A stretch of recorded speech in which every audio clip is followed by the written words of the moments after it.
Welcome, everybody, to our meeting, November 16th, 2021. I'm going to ask council now for a motion, please, to move the agenda, moved by Councillor Rice and seconded by Councillor Fry. Thank you very much. Noting, I think we're going to defer number 8 just for a little bit of clarification and bring that back in 2 weeks' time. A little bit of housekeeping, that's all that is. Now that the agenda is approved, I'll start with the land acknowledgement. We begin today's council meeting by respectfully acknowledging the province of Newfoundland and Labrador as the ancestral homelands of many diverse populations of Indigenous peoples, including the Beothuk, who have contributed to 9,000 years of history on the island of Newfoundland. Today, this province is home to diverse populations of Indigenous and other people. We acknowledge with respect the diverse histories and cultures of the Mi'kmaq, Innu, and Inuit. We honor this beautiful land together as we strive for collective healing and true reconciliation. Public council meeting, folks, from November 2nd is before you. Errors or omissions first, please. Yes, your worship, just one that I noticed. Number 607 is just a small correction. Kathy Hawkins' name is spelled with a K, not a C. So her email is Kathy with a K at inclusionnl.ca. Thank you very much, Councillor. Now, I'm looking for a motion, please, to adopt those minutes. Hearing no other additions. Moved by Councillor Locke and seconded by Councillor Antle. All in favor? Those opposed? And that motion is carried. And now business arising, folks. Just quote the item number in the committee, in the council minutes or the action report.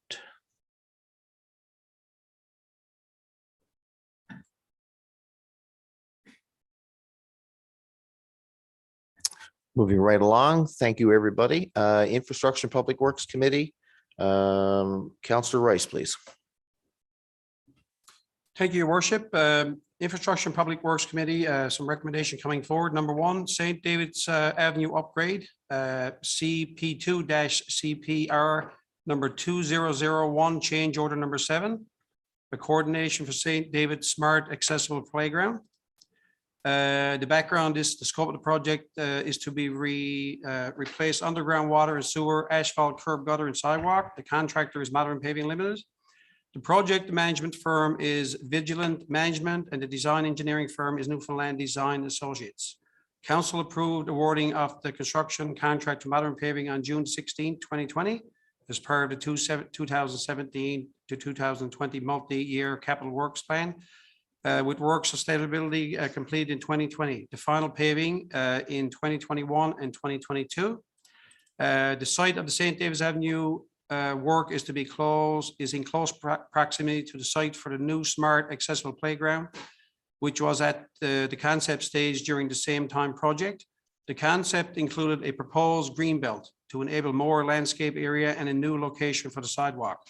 As a result of some overlap between the two projects, and to achieve objectives of the project and maximize efficiencies, council approved changes to address specific issues as they arose.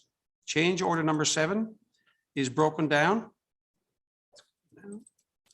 Back there. Change order is broken down to the site changes, storm sewer, and the catch basin relocation to accommodate accessible playground concept. The price of $40,947.96. The quality calculation adjustments associated with conservation for the cubic meter per to tonnage. So it's a change order there from cubic to tonnage. Cubic meter, $20,939, and total HST included is $61,886.96. This can be accommodated within the project budget. This matter was further reviewed by the Committee of the Whole at their meeting of November 2nd, 2021. The recommendation to approve the proposed changes to number 7 was supported, and the matter is now brought forward for approval for council. Recommendation, Infrastructure and Public Work Committee recommends in relation to the city's contract with Modern Paving Limited at St. David's Avenue upgrade, CP2-CPR number 2001. Approval of change order number 7 in the amount of $61,886.96, HST included, for the site changes to accommodate the accessible playground and quality adjustments. I so move. It is moved by Councillor Rice and seconded by Councillor Fry. Any comments, council? Councillor Antle, please. Just a quick question, and I want to ask this because the resident asked me the same question. I noticed they're up on the field, working on the field. Now, how much will we do before the winter, or do we just keep on working till the winter comes and then stop? That's the work on the accessible Yeah. playground. That's the work, that's correct. That's associated with the Smart Accessible Playground at St. David's. So that work there right now is what we call civil work. So it's just the groundwork for the new playground equipment and what have you. The new playground itself, the equipment won't be there until next year. So right now that work will continue until the weather is so poorly, we'll say that the ground is frozen, they can't continue. But it's fenced off, it's able to be worked. Most of it's earthworks, meaning that it's able to continue. Yeah, no, I just got the question during the Remembrance Irish ceremony. We're going to continue on, and that's the last question. They will continue. Thank you. Any other thoughts or questions, council? Hearing none, I'll call the question. All in favor? Contrary-minded? Motion carried. Thank you, Worship. Number 2 is annual general inspections, contract recommendations. Background on this would be the emergency generator inspections, including servicing and load testing, are completed annually in the fall. The city has 5 generators in the city, 3 of which are stationary, located at City Hall, H. Neil Windsor Building Depot, Farrell Drive Pump House, as well as 2 other mobile units, one for which we use at the warming shelter, and the other is at the UTMI use at the lift stations. These inspections are completed in accordance with CSA 282 standards, including oil sample analysis and a written report outlining any required maintenance and insight into the overall conditions of each unit. Quotations were sought for a qualified vendor to complete these annual inspections. The lowest qualified bidder was Samson Equipment with a bid total amount of $6,785. Recommendation, Infrastructure and Public Works Committee, and the contract for annual inspection to be awarded to the lowest qualified bidder, Samson Equipment, for the bid amount of $6,785, HST included. This is budgeted for the fall, falls within the 2021 facility management operation budget. I so move. Again, moved by Councillor Rice, seconded by Councillor Fry. Questions? Much needed work. I guess we don't have this in place. We won't necessarily make sure we can continue our good service to the residents of the city of Mount Pearl. I'll call the question. All in favor? And those opposed? Motion carried. Thank you. Thank you, Worship. Number 3, CP-5 Topsail Road Storm Sewer Outfall Upgrade, MI 12178, change order number 7, revision to the previously approved amount. Background of this one will be at public council meeting October 12, 2021, 7 change orders were brought forward for ratification and approval under CP-5 Topsail Road Storm Sewer and Outfall Upgrading. These change orders were approved per council minutes 2021-10-533. When the invoice for the change order number 7 was received from the contractor, the total amount invoice was for $3,394-05 minus $519-05 above the original amount approved. The reasoning for this discrepancy is the amount that was invoiced approved by Dexter Construction is based on time and materials required to complete the work. The amount originally requested for approval of change order number 7 was based on a quality estimate. Recommendation, Infrastructure and Public Works Committee recommends that change order number 7 be approved for the revised amount of $3,394.05 HST included. I so move. Moved and seconded by Councillors Rice and Fry. Any questions, council? I'll call the question. All in favor? Those opposed? Motion carried. Okay, thank you, Worship. Number 4, Old Placentia Road pedestrian walkway underpass remediation. Number on this is MYCW-20-00137. Change order number 1, contractor change order.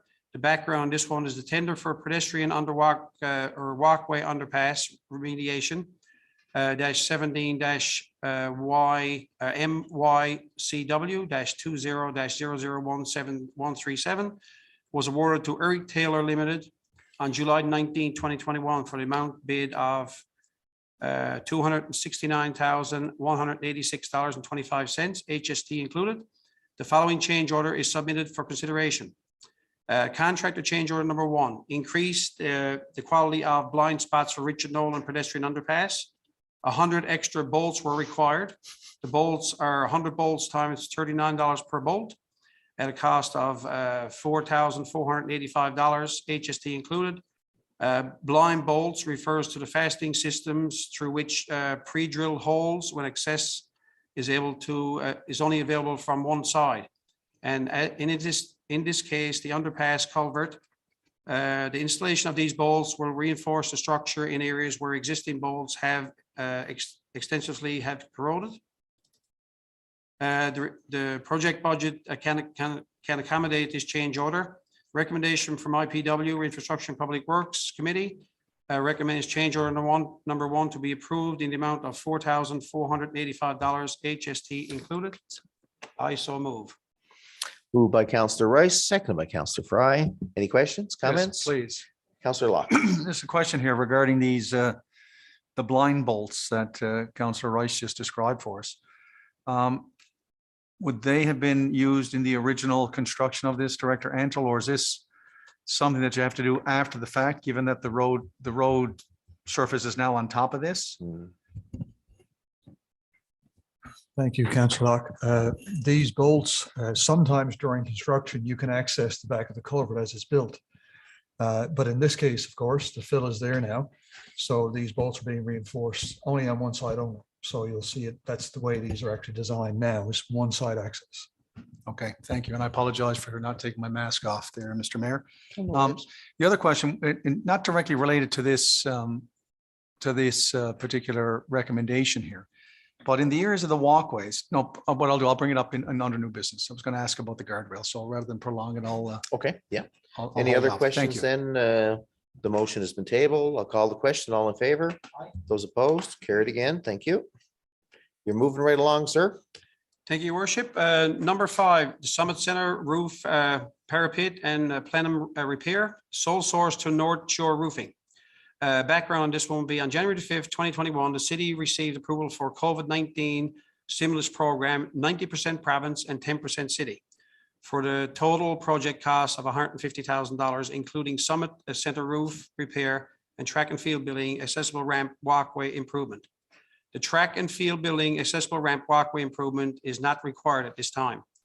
On July the 27th, 2021, Council at Committee of the Whole agreed that the Summit roof repair to be a sole source repair through the original roof membrane manufactured both the expenditure, quality work, and to ensure the integrity of the existing roof warranty, which was extended by negotiation from a 10-year materials only to a 15-year materials and labor and a 25-year materials warranty.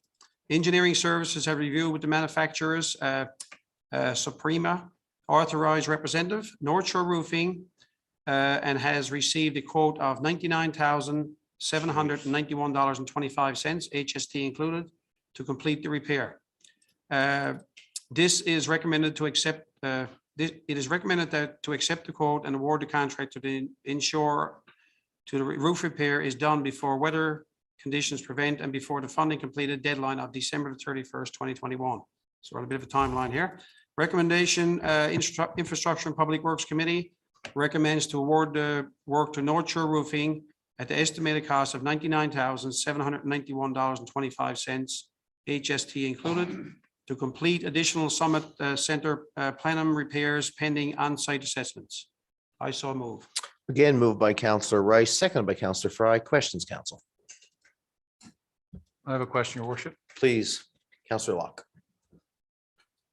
I know that we're reluctant to go down the road of sole source contracting. And I just want to clarify here. I know we did extend the warranty from the 10-year materials only to the 15-year materials and labor and a 25-year materials warranty. Should we not go sole sourcing? Does that adversely impact the warranty?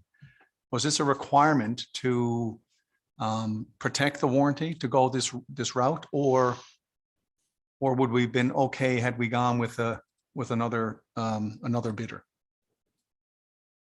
Director Rantoul? Thank you, Your Worship. Thank you, Councillor Locke. So the warranty for the Summit roof system is the original system Suprema. So we had some challenges with the existing roof system, and through negotiation, we extended the warranty on the existing roof from 10 to what you see there now, 15 years materials and 25 years materials. So we extended it. What we're proposing now through committee is to do the roof parapet work and the plenum repair. The plenum repairs are the actual air intakes on the building. So this repair, in order to keep the warranty integral from all of the building to one manufacturer, that was the recommendation we brought forward to council, was to have it sole sourced through the one manufacturer to keep the integrity of that warranty. So going this route, it will protect our warranty. It will protect the Okay, warranty. thank you. Yeah, and I'm looking around the table. So some members of council were here when the committee of the whole decision was made. But for the benefit, I believe you asked that, Councillor Locke, for the benefit especially of the new members of council. I just want to make sure you're comfortable with like sole sourcing is not a red flag, but certainly at this table requires an explanation, because typically competitive biddings is how you theoretically get best value. Any further questions or comments? Call the question. All in favor? Those opposed? Carried.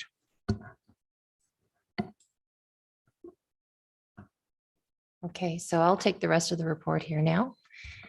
Next on our agenda is a change order for St. David's Accessible Playground Project. Now, I know we've already talked about this one, but this one is a little bit special, because when we announced our smart playground, we were all so happy and proud about it. And we received some positive feedback from residents, but we also received some suggestions. So we reviewed this on September 13th, the Committee of the Whole. As a result of the consultation with the appropriate user groups, change orders were proposed by staff, and it was agreed that enhancements to accessibility should be considered, including ramps, ground-based activity panels, and an adult change table should be researched for possible inclusion. The total change order for accessibility enhancement was $84,200.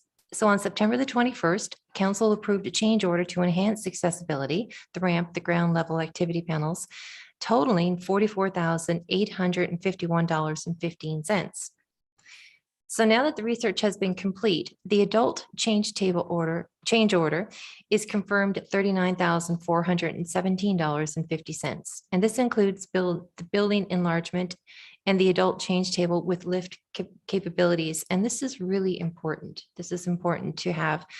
So engineering services recommends accepting this change order slightly above the Committee of the Whole authorization by $68.65.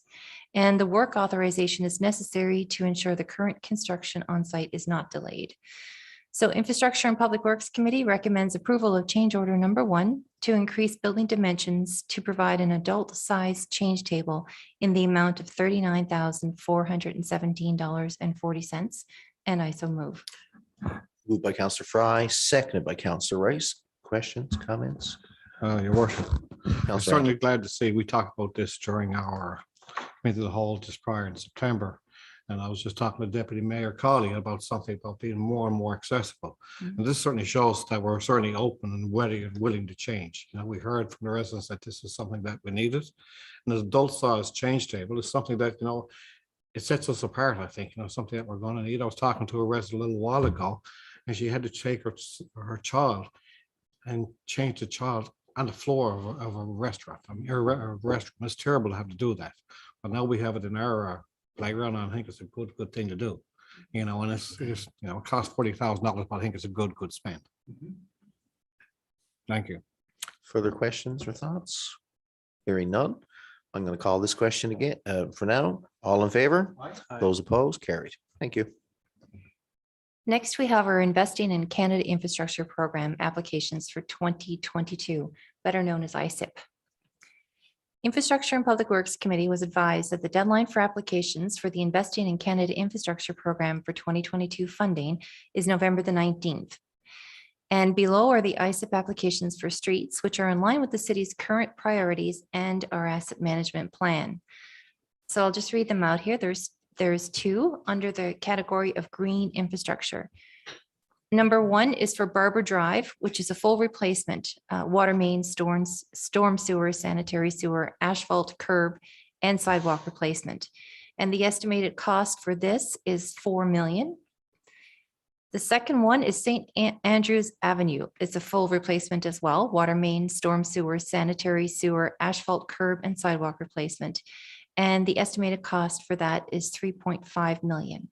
So the Barber Drive will be our first priority and St. Andrews Avenue will be our second priority. So the Infrastructure and Public Works Committee recommends proceeding with the 2 applications as outlined above, Barber Drive and St. Andrews Avenue, for the Investing in Canada Infrastructure Program for 2022, and I so move. It is moved by Councillor Fry, seconded by Councillor Rice. Director Antle, why is there 2 different priorities here on this listing? What distinguishes one from the other? And aren't they both overdue for under our asset management plan? Yes, they are. They are beyond service life now, and the underground in particular. So in accordance with our asset management plan, we've identified street underground that is in that extent. So our plan shows other streets as well, but these are the ones that we would consider the highest priority for need for replacement at this point in time. Any other thoughts, council? Your worship, Much needed work, Councillor Locke. just for the benefit of our residents, these projects of 4 million and 3.5 million, what would be the cost to the city if these applications are indeed approved? If they're approved, the cost sharing will be 33% for the city's portion. Any other questions? Hearing none, I'll call the question. All in favor? Aye. Contraminded? Carried. Next, we have information, Public Works status updates. So winter maintenance preparation is underway. We're ready to go when the snow comes, right, Director Antle?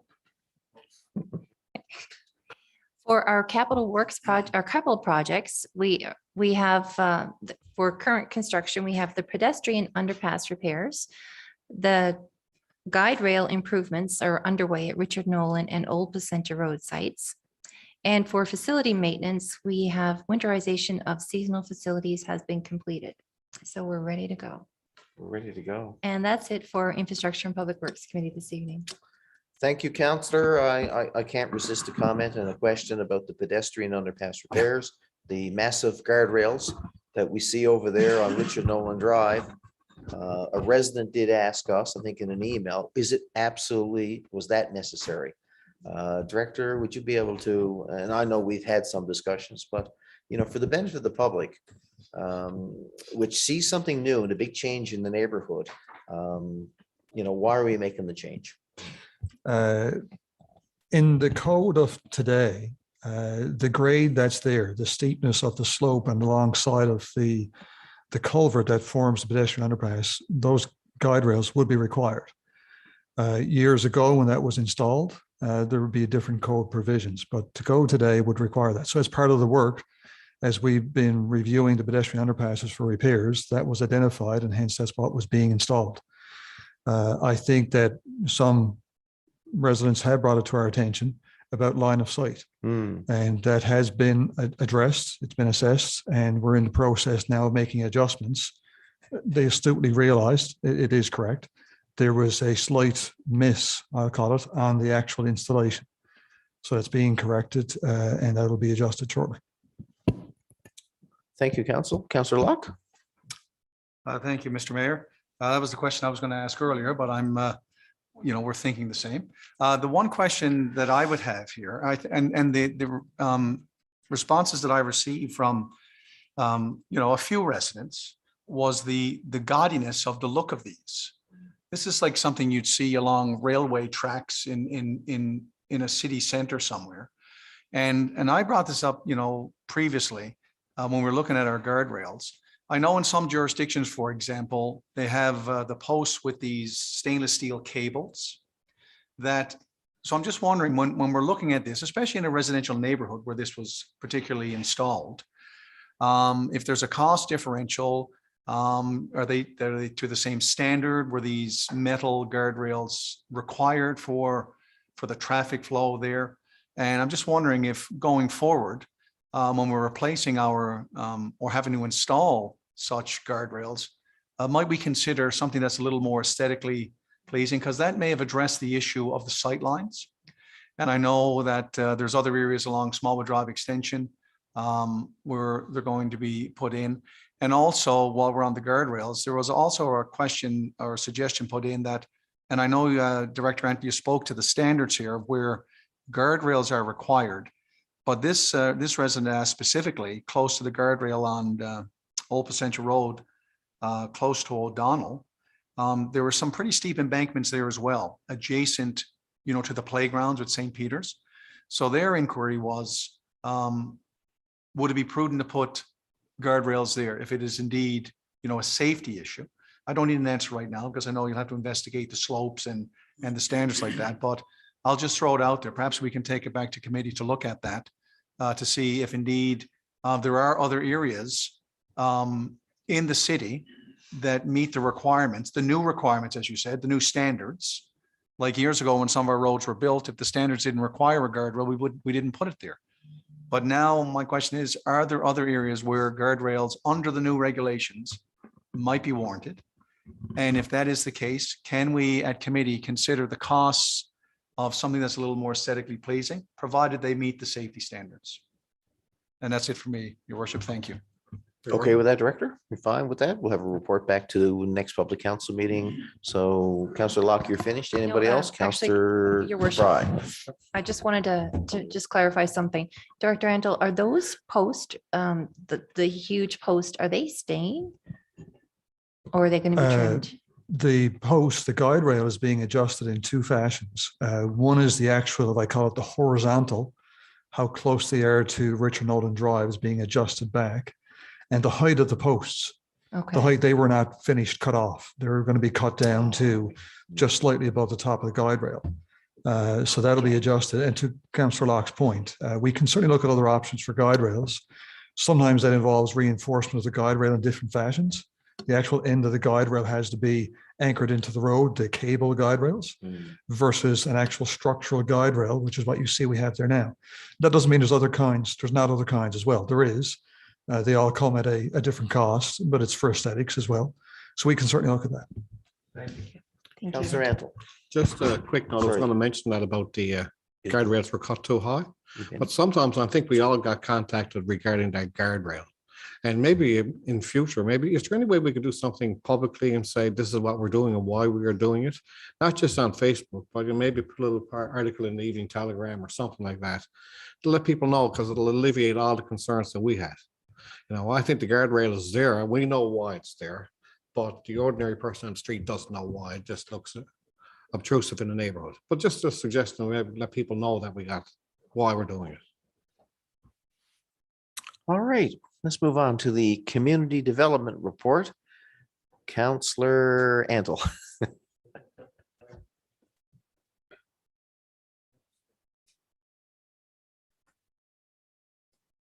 6 O'Keefe Avenue.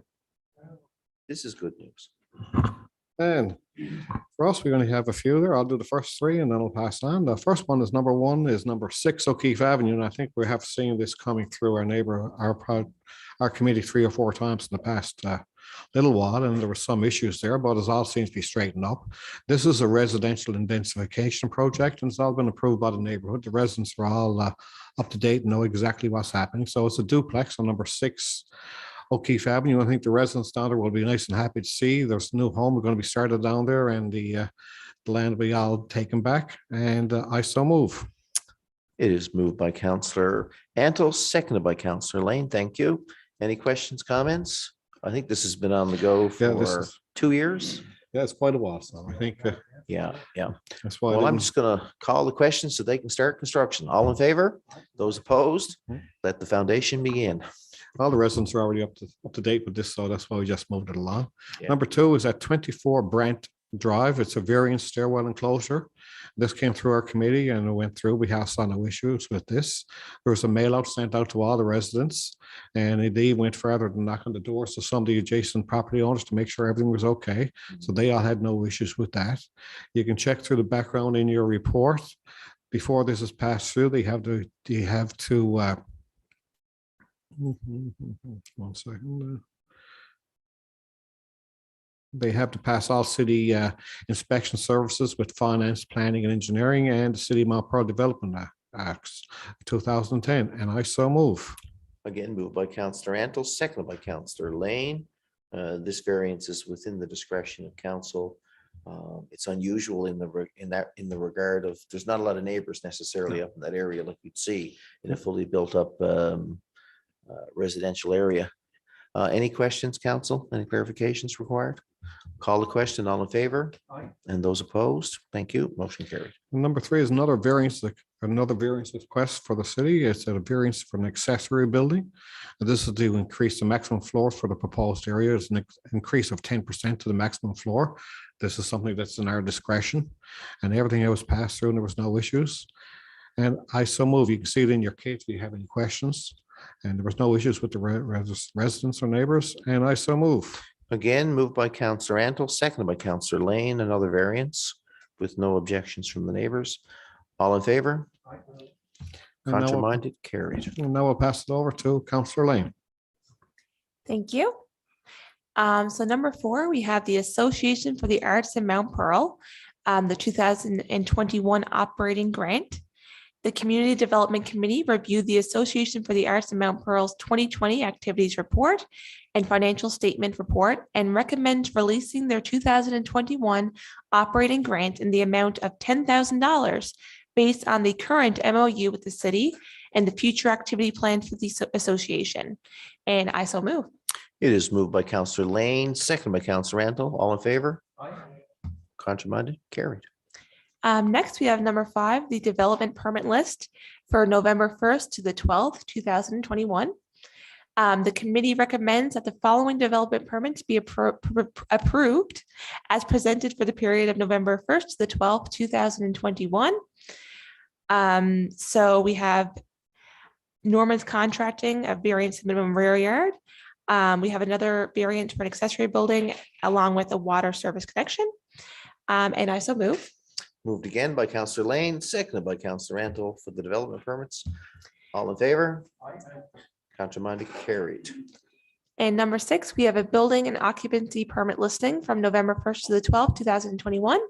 The committee recommends that the building permits issued for the period of November 1st to the 12th, 2021, showing a total construction value of $75,550 be approved, and further that the occupancy permit list be accepted as presented. And I so move.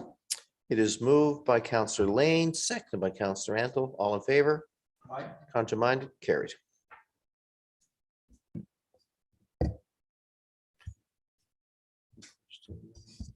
Question? Oh, sorry. A question from you? No. And we're done. No, corporate No, service. that's- I'm used to the That's what it's iPad in my where you life. go down. I'm pressing the down button. It's getting there. Sorry, folks. Corporate Services and Economic Development, Deputy Mayor Kiley, please. Thank you, Your Worship. That's why I was turning on the light. I got it now. I was waiting for the screen to scroll. So we have 3 items under our committee. The first one is just an invoice for approval. The committee recommends that the following invoice be approved for payment. It's Simcoe Refrigeration. It's 35% progress payment for the Glacier PHE gaskets. The project number is CPR 21017, and that's in the amount of $6,574.44. And I so move. Moved and seconded. All in favor? Contraminded, carried. Thank you. The next item, number 2 from our committee, is just a payment register, and for the information of council, the following payment register for October 25th, right up to November 9th, 2021, is a total of $1,412,906.95.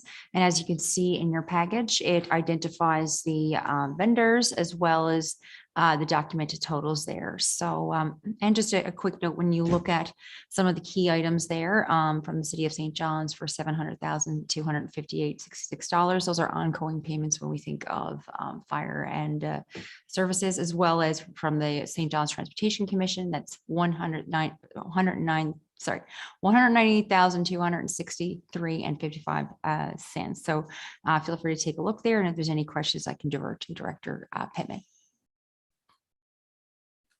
All good. And if that's the case, then we can move on to our final number, which is, we have right now, number 3, a request for a tax consideration. So in our last committee meeting, we recommend the approval of an exempt business tax in accordance with the policy for charitable and nonprofit organizations for the following. It's for the Mount Pearl Paradise Chamber of Commerce, and of course on Old Placentia Road. And we under this particular exemption, that's 100% of the business tax, which is a total of $722.13. I so move. Again, moved by Deputy Mayor Kiley, seconded by Councillor Locke. All in favor? Those opposed? Carried. Thank you much. That is the end of our agenda. We start the roundtable tonight with Councillor Lane. Thank you, Your Worship. So the first thing that I would like to say a huge thank you to Mount Pearl Minor Hockey. Once again, they've done a fantastic job raising money for our local food banks. So they've raised $10,000, I believe, which is absolutely phenomenal. So a huge thank you to them. What a great initiative. Next, I would just like to note this for residents. The Mount Pearl Lions Club Santa Claus Parade will be held on Saturday, December 4th. The parade starts at 10 a.m. and travels down Ruth Avenue and Park Avenue, ending at Mount Pearl Square. Money will be collected for the city food banks, and there will be a quiet zone at Park Place. And I'm very excited to see that this year. I think all the residents are really going to enjoy that. The Admiralty House Annex is hosting a holiday market on December 1st and 2nd from 6:30 to 10 p.m. So to be another fun holiday event. And I would also like to say congratulations to Lucy Stoyles on receiving her 25-year certificate for serving the citizens of Mount Pearl. Nice. And I think that I can speak for all of us in saying that Lucy has been a huge asset to this city. So a big congratulations to her. And that's it for me. Thank you very much. Thank you very much. Councillor Fry. Thank you, Your Worship. I just have a couple of things this evening. I too wanted to congratulate the Minor Hockey Association. I mean, to fill the food banks is tremendous, but for the organizers to coordinate this and to instill community spirit and giving in our youth is probably just as valuable. So a big thank you to all involved and to all the hockey players. From November the 3rd to the 7th, I know myself and Deputy Mayor Kiley, Councillor Rice and yourself, Your Worship, we attended the Municipalities Newfoundland Labrador Conference in Corner Brook, and there is so much value to these conferences, like to sit in a room with other municipal leaders from across the province and shared best practices and learning opportunities. It's really valuable. And I must say, I was on two minds about going this particular time because of COVID. But the organizers did a tremendous job in keeping a very safe environment, you know, social distancing and all of the measures that they took. I know that it must have taken an awful lot of planning to do that. So a big bouquet to Municipalities Newfoundland Labrador, and a big thank you for the value in the conference. On November the 12th, the Coca-Cola Holiday Truck Tour started at Piper's. And this is a big deal. Like, this is Santa Claus, and he is driving across Canada, starting here in Newfoundland and going as far as BC and stopping at 100 communities along the way. And boy, I tell you, was he ever looking happy.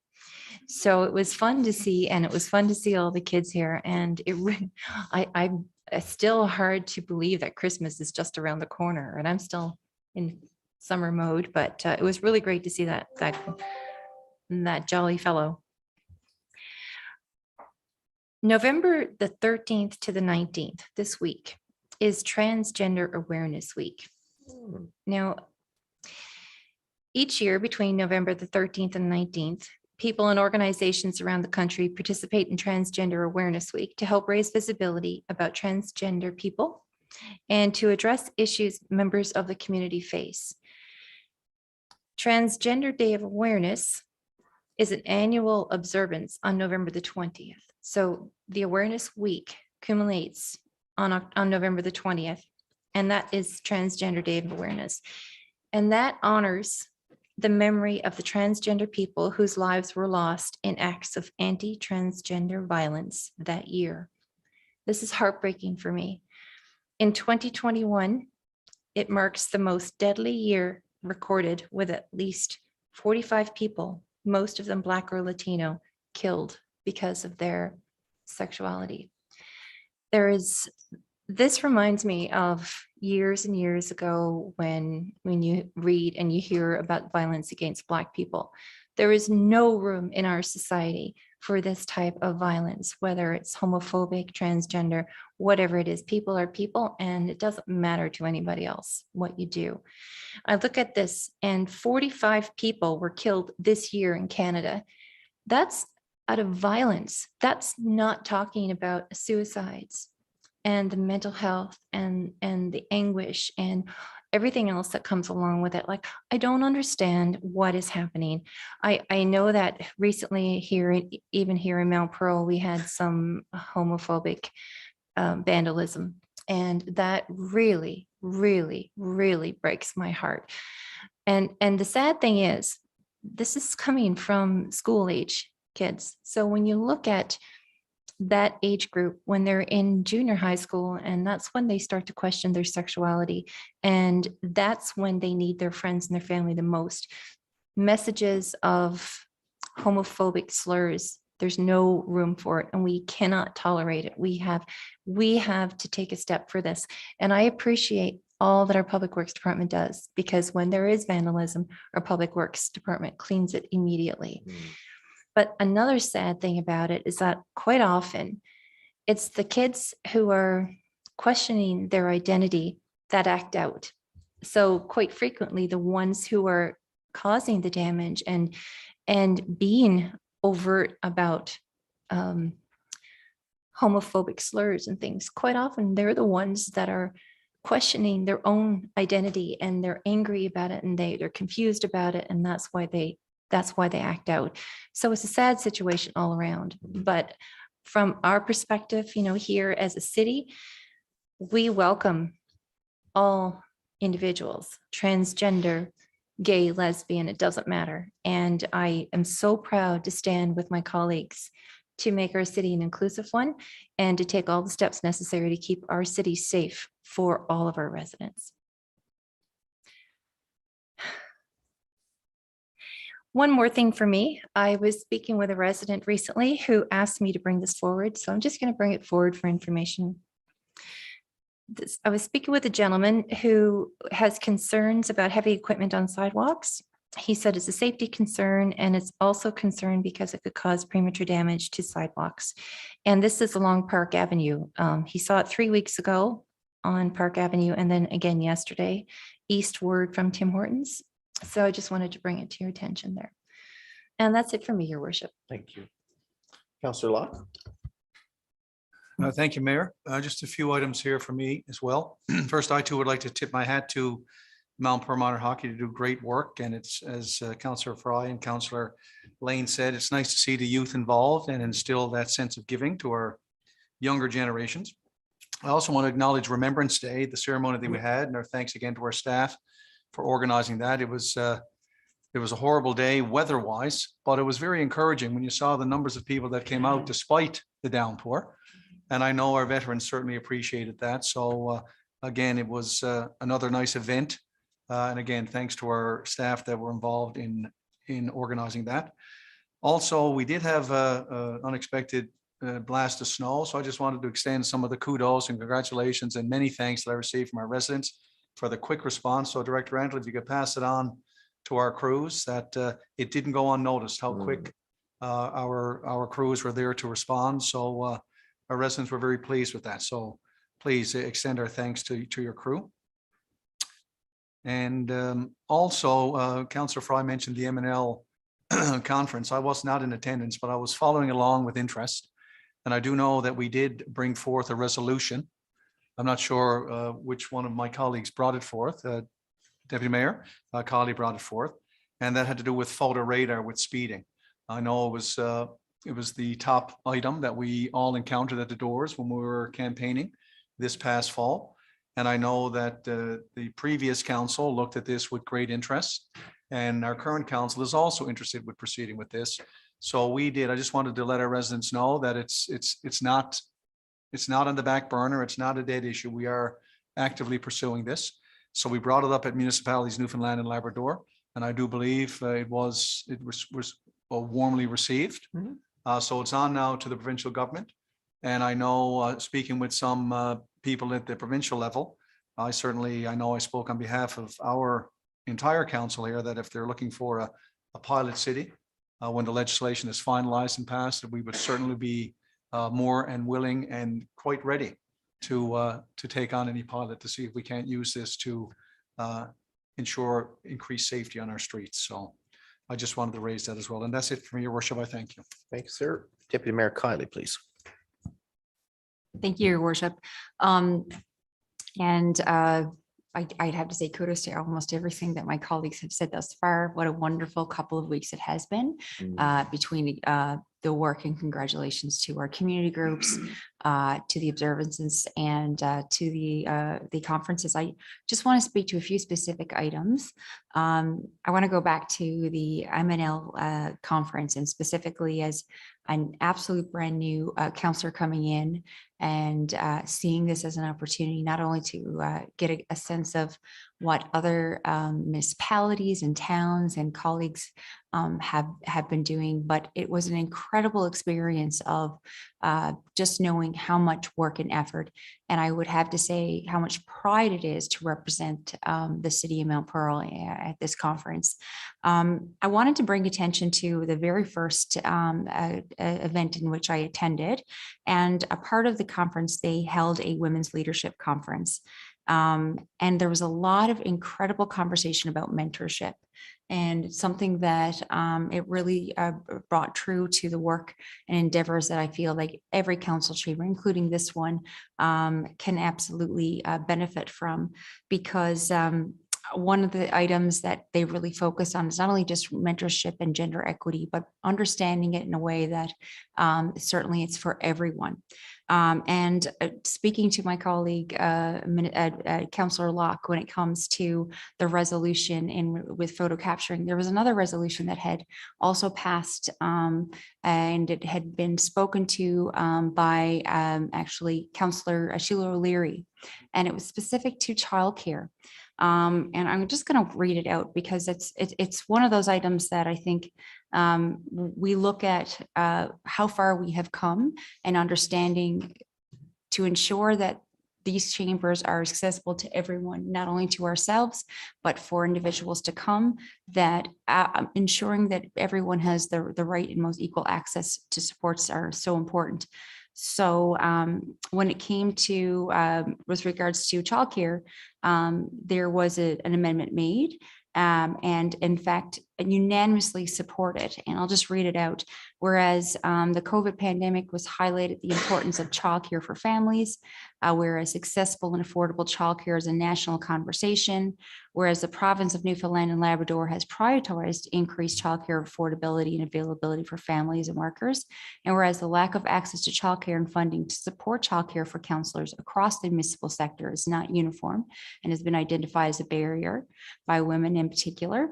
Therefore, be it resolved that municipalities, Newfoundland and Labrador, work to the provincial government to find sector-wide solutions for childcare for elected officials while they engage in official council business. And it's hard to believe it's only about 10 years ago where this seemed to be not even a decision that necessarily had full agreement on it. But I'm so happy to say that actually our mayor spoke to this resolution, that it was in full support in the group, and that it just demonstrates the support that we have for our colleagues here and for our colleagues to come. So I just wanted to note that. And also, when it came to the municipal election, I would be remiss to say that another a key endeavor and highlight was having sat in on a presentation with Councillor Fry and the mental health task force that she had been certainly steering the way in with her colleagues. And it demonstrated another important matter that I think every council chamber, including this one, can always impart and work, which was mental health is for everyone. to think about. And one of the takeaways there was just understanding that, you know, in all parts of your conversation, whether that's a dinner room table, whether that is a council room chamber, or just with friends and family, to be talking openly about that is so important. And it seemed to be resonating with so many people. The room was absolutely packed. And a lot of people there were talking about their own experiences and specifically around the impacts of COVID. The conversation that I thought was pertinent to us was seniors. And I know that there's a lot of seniors that I was at doors at this year that talked about have gone through grief, had gone through loss, had many individuals that were living not even in their communities any longer and having to struggle. It's something that I brought and thought about, and I think is something that is going to inform the work and kind of ideas and solutions brought forward of how do we support our seniors and isolation and mental health in a way that's very different now in times of COVID. So those are the two items from M&L.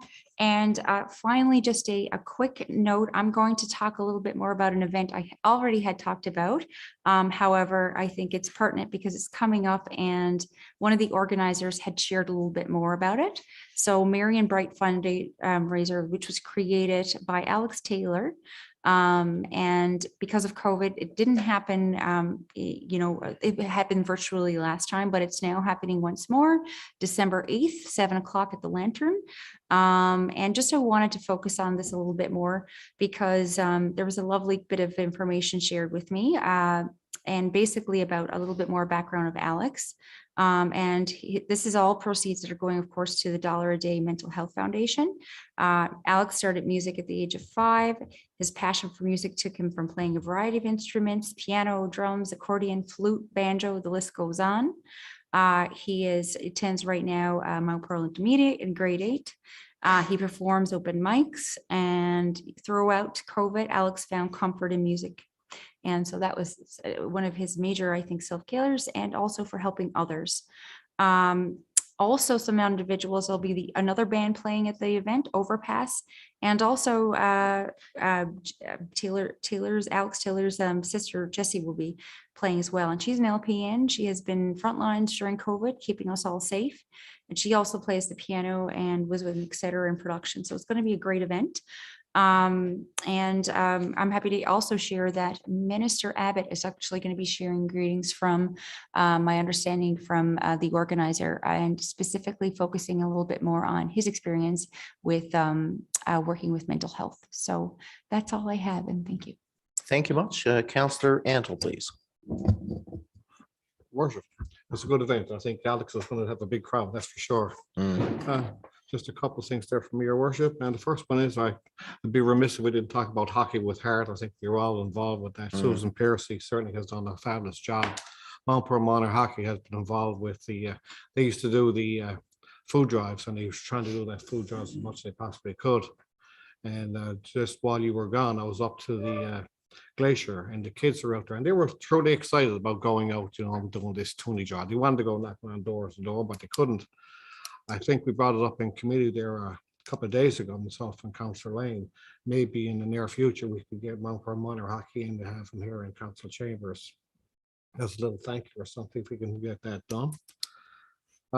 Number 2 here for me is on November the 5th, we had a new fire chief here in the St. John's region. And when I say St. John's region, St. John's Regional Fire Department.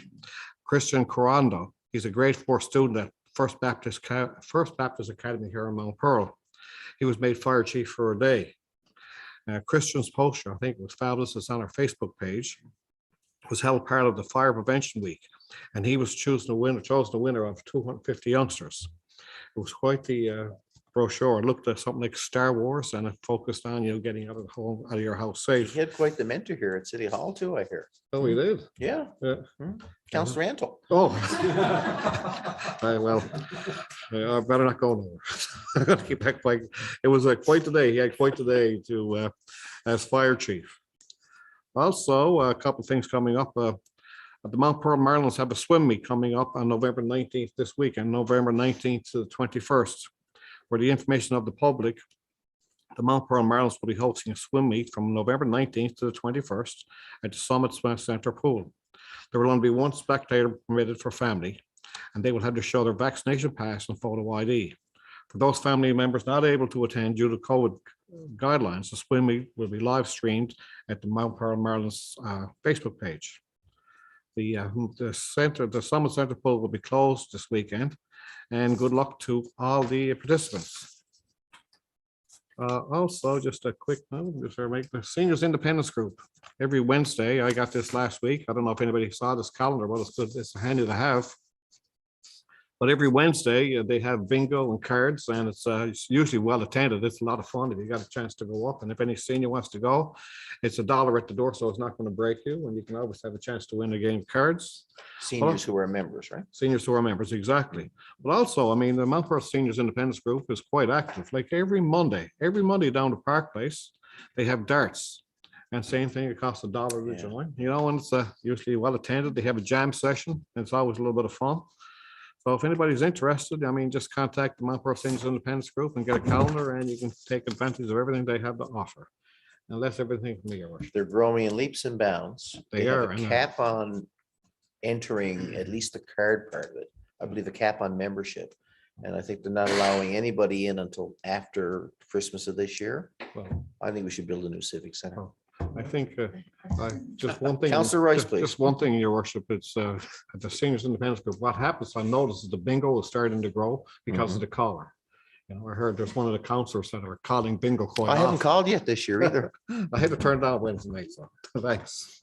I think my Councillor Rice is the next caller. Definitely. Thank you, Your Worship. Lots of wonderful information to be shared here this afternoon, and we're pretty well duplicating a lot of stuff, but I guess we're all on the same page when it comes to supporting the community and helping everybody out. Oh my God, yes. It's phenomenal work in Mount Pearl.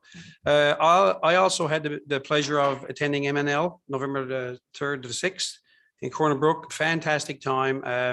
What a learning experience for everybody. I mean, there was so many different sessions that you couldn't take them all in, but we tried to split up, I guess, and take one, and we'll share the information, I guess, when we ever get time to get together. But I had one of the ones I attended was the asset management training program, actually, as part of a, I guess, learning curve for me. The first time I see actually a full, I guess, slideshow done by a municipality, and it was phenomenal, actually. So I had a good chat with some of the people thereafter, and I signed up for the track TRACT program, so which is phenomenal for me. Also, I'd like to say a big congratulations to Lucy Stiles for her 25th year with municipality Newfoundland Labrador in the city of Mount Pearl. Phenomenal, 25 years, long time. Also, I attended with other councillors as well, November 11th, Remembrance Day ceremony, the Royal Canadian Legion Branch 36 at St. David's Park. Phenomenal experience. I mean, I attended Beaumont Hamel in 2010. And it was quite the experience, you know, it's phenomenal. It really brings you back to what those Newfoundlanders went through. It was, really heart wrenching. So one recommendation I'd like to bring forward actually to the next Remembrance Day ceremony is we should consider putting up a tent. Because, you know, I looked around, not for me, because I can go out in the cold and stuff, but I looked at a lot of people that were there, and I think even rain or shine, we should be prepared and have a tent up, because we have tents up at the depot. And we should, to consider going forward to have one up there, because it was raining and snowing all at the same time. So that's a consideration. Also, to add on to the Mount Pearl, I guess the Lions Club Santa Claus Parade coming up on December the 6th. If you want to participate, you've got to contact the line Gerald Coombs. So if you want to take part of that, and his number is 368-6186. And also all of the information that most of the people have read here is on the Mount Pearl City website. So upcoming community events, they do a phenomenal job here at the city, updating this and keeping everything to all the citizens of Mount Pearl, and citizens that are not in Mount Pearl can actually go in there and look at it as well, because I'm sure we'll have lots of people from other jurisdictions coming in. We welcome everybody, exactly. And a big thank you. Actually, I had the pleasure of on November the 10th afternoon of having a tour of the H. Neil Burt at the depot, led by Mr. Director Antle. And I was quite impressed with the depot up there, I got to say. And Mayor Aker joined me for a short while. He had another meeting, I think at 3:30 or 4 o'clock. Mm.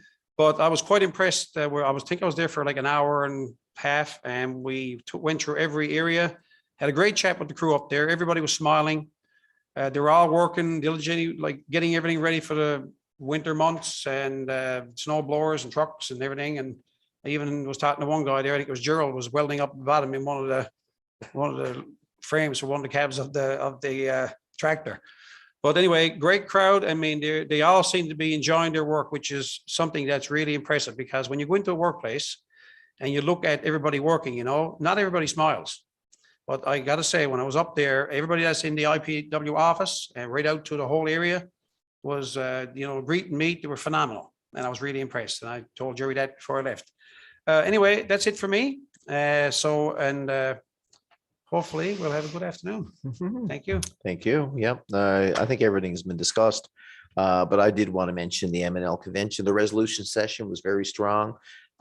Good to see the Minister of Municipal Affairs, Crystal Hell there, as well as her staff. I attended the Premier's Forum on Regionalization, and I believe there's lots of opportunities for change in the province, especially when it comes to the rural parts of the province, especially the LSDs. That seems to be the biggest topic. I think the sentiment from a momentum point of view is to let's start moving forward, as a sector and fix some of the problems and challenges that we have. Remembrance Day was a very nice ceremony. I think Councillor Locke mentioned the number of people that showed up despite the bad weather. Point taken on the tents. The Legion organizes the Remembrance Day, but we certainly can offer and assist. We always have. And hockey with heart. We really as a community and as a minor hockey association showed our heart for the two St. Vincent de Paul food banks, as well as the one with the Salvation Army. So a job well done by all the volunteers, including the kids, the families, the players, the families, and all of the volunteers with Mount Pearl Minor Hockey. And with that being said, I'm going to call for a motion from Councillor Lane and Deputy Mayor Kiley to adjourn, and we are adjourned.